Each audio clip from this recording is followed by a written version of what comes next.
To speak about individual liberty, one must speak about human nature. On a superficial level, I consider human nature to be exactly what I see. People can be monsters willing to lie, cheat, steal, control others, and create war. On the other hand, people have the ability to be saints, giving freely, embracing integrity, and helping others.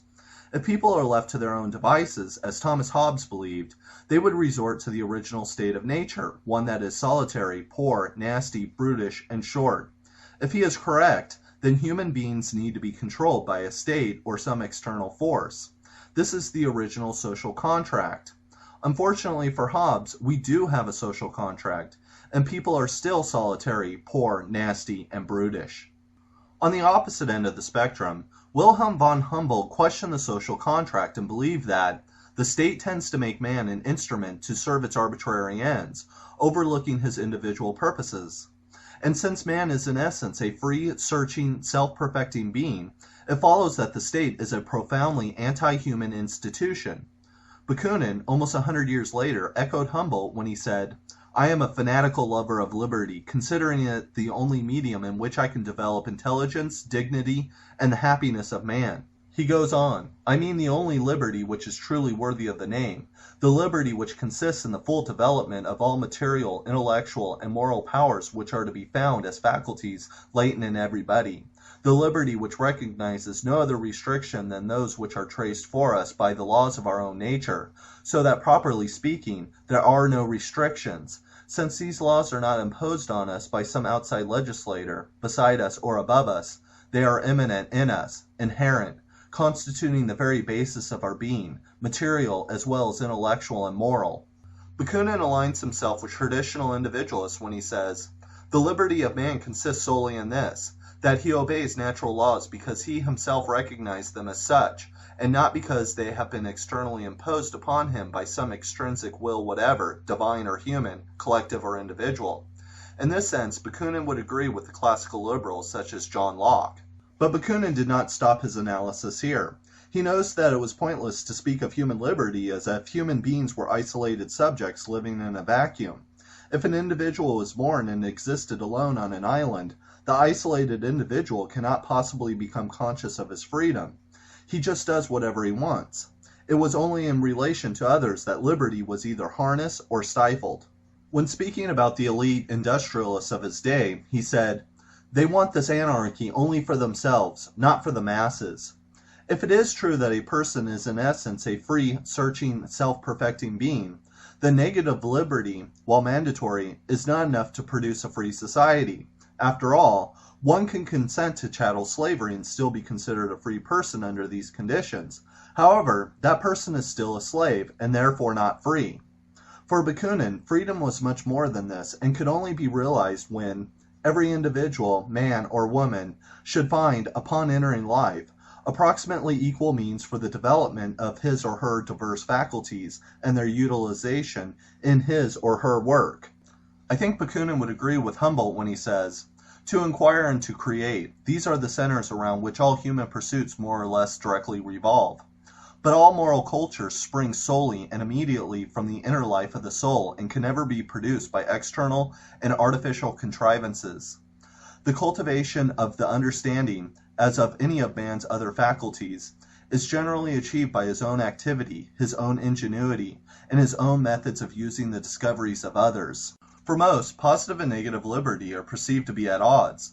This is not necessarily the case, for Bakunin pointed out that a person who is dying from starvation, who is crushed by poverty, who every day is on the point of death from cold and hunger, and who sees everyone he loves suffering likewise, but is unable to come to their aid, is not free. That person is a slave. For some, a person in this condition could still be considered a free being, living in a free society. I should note that Bakunin wasn't interested in imposing state action to produce positive liberty. It was only under free association and voluntary action that positive liberty would be a natural outgrowth of humanity. This would help develop all the faculties and powers of every human being by education, by scientific training, and by material prosperity, things which can only be provided for every individual by the collective, material, intellectual, manual, and sedentary labor of a society in general. For Bakunin, freedom has a social context. In some ways, DNA can be seen as the seed, society its soil. Whatever is produced, whether they be flowers or weeds, depends on liberty and whether the DNA is allowed to fulfill its growth, to express its inner being, or to wither away. Not only does Bakunin extend his ideas of liberty beyond the state, the individual, voluntarism, and free association, but he extends them into the realm of society itself. He recognizes that collective groups can crush human liberty. He warned of the predatory nature of society when he said, "The action of social tyranny is gentler, more insidious, more imperceptible, but no less powerful and pervasive than is the authority of the state. It dominates men by customs, by mores, by the mass of prejudices, by the habits of daily life, all of which combine to form what is called public opinion. It overwhelms the individual from birth. It permeates every facet of life so that each individual is, often unknowingly, in a sort of conspiracy against himself. It exercises over him. He must at least, to some extent, revolt against himself. For a man born into a society of brutes tends to remain a brute. Born into a society ruled by priests, he becomes an idiot, a sanctimonious hypocrite. Born into a band of thieves, he will probably become a thief. And if he is unfortunately born into a society of demagogues who rules this earth, nobles, princes, he will become a contemptible enslaver of society, a tyrant. In all of these cases, revolt against the society in which he was born is indispensable for the humanization of the individual, because society, so to speak, individualizes itself in every individual. To sum up the left libertarian perspective, a healthy, free community will produce free individuals who in turn will shape the community and enrich social relationships between the people of whom it is composed.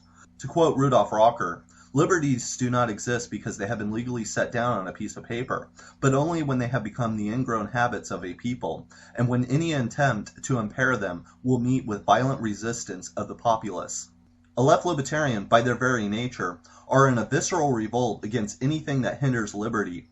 They look for it in all aspects of life, in the family, in religion, in the state, in personal relationships, within themselves, and are willing to tear it down limb by limb. This is a revolt of the individual against all divine, collective, and individual authority. Only in freedom would human dignity of the individual consist precisely in this, that he does because he is not forced to do so, but because he freely conceives it, wants it, and loves it. Bakunin doesn't want basic freedom, that limited to voluntarism. He wants maximized freedom, that is, total freedom. This cannot happen in the individual alone because liberty is a multifaceted project. Bakunin sums up his theory by saying, "Society is the root, the tree, and liberty is its fruit." Hence, in every epoch, man must seek his freedom not at the beginning, but at the end of history. It can be said that the real and complete emancipation of every individual is the true, the great, and supreme aim of history.